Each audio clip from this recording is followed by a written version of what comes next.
Assalamualaikum warahmatullahi wabarakatuh. Perkenalkan, nama saya Dava Setiawan dengan NIM akhir 192. Perkenalkan, nama saya Deva Janur Arif dengan NIM akhir 182. Nama saya Sabita Maisalman ini dengan NIM 205. Perkenalkan, nama saya Salman Hari Ahmad dengan NIM akhir 169. Kak, makan apa kak? Sika bagi dua. Sika bagi dua, tidak naik juga tekan sama-sama siko. Makan apa? Oh, makan apa? Makan tahu pakai tahu baso. Kamu tahu nggak sih kalau misalnya tahu itu adalah makanan khas Indonesia? Di Indonesia sendiri ada 33.770 resep makanan Indonesia yang berbahan dasar tahu berdasarkan Cookpad. Dari sekian banyak tahu yang kalian makan, pada proses produksinya masih banyak yang tidak mengolah hasil limbah sehingga menyebabkan limbah langsung dibuang ke sungai. Saat ini sudah banyak kasus berita yang sudah mempublikasikan mengenai kasus penyalahgunaan pembuangan limbah industri tahu.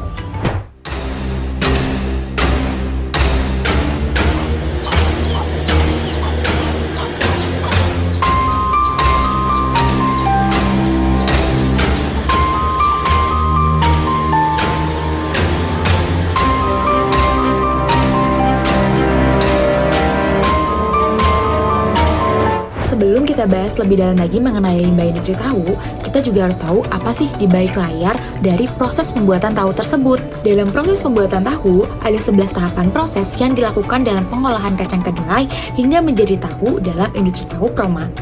Yang pertama ada pemilihan dan juga pembersihan dari kacang kedelai.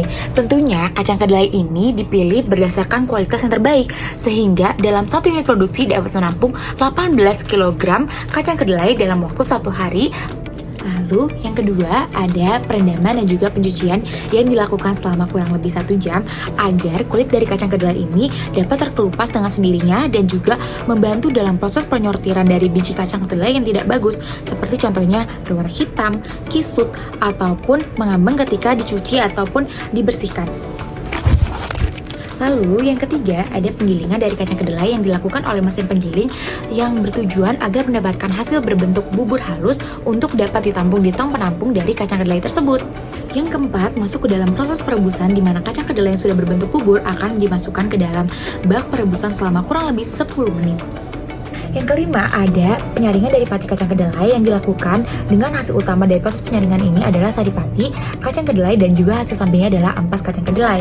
Nah, sari pati kacang kedelai ini akan ditampung dalam bak penggumpalan, sedangkan ampas sari kacang akan dimasukkan ke dalam wadah sendiri ataupun karung untuk dijual sebagai pakan dari ternak. Yang keenam ada penggumpalan di mana ditambahkan asam cuka kepada sari pati kacang kedelai. Nah, yang nantinya cairan-cairan putih itu akan terpecah dan menjadi butiran-butiran protein yang akan mengendap ke dasar bak dan itulah yang nantinya akan dibuat menjadi tahu. Yang ketujuh ada proses pengepresan dan juga pencetakan dari tahu yang bertujuan agar proses pemerataan dan juga penekanan pada proses pencetakan tahu agar tahu berbentuk lebih padat.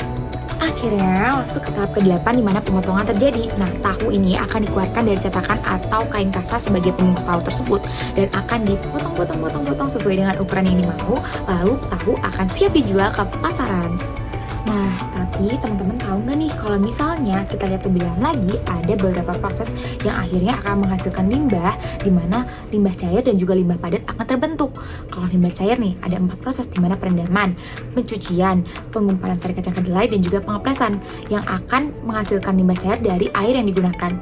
Selanjutnya ada limbah padat di mana terjadi saat penyaringan bubur kacang kedelai yang akan menghasilkan ampas berbentuk limbah padat tersebut.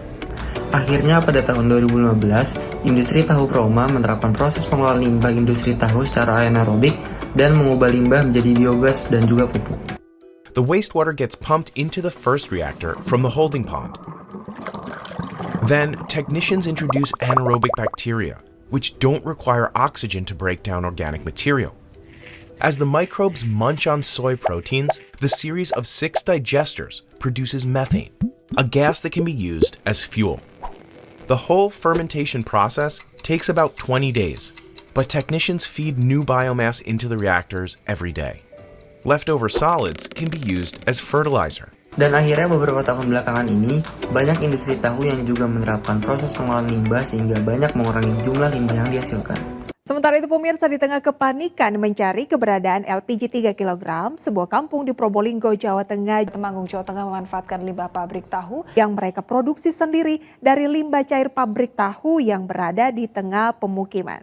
Pemanfaatan biogas itu menghemat biaya karena setiap bulannya warga hanya membayar iuran Rp30.000. Dari proses pembuatan tahu, Ternyata, tanpa kita sadari, banyak limbah cair dan limbah padat yang berbahaya bagi lingkungan jika tidak dikelola dengan baik.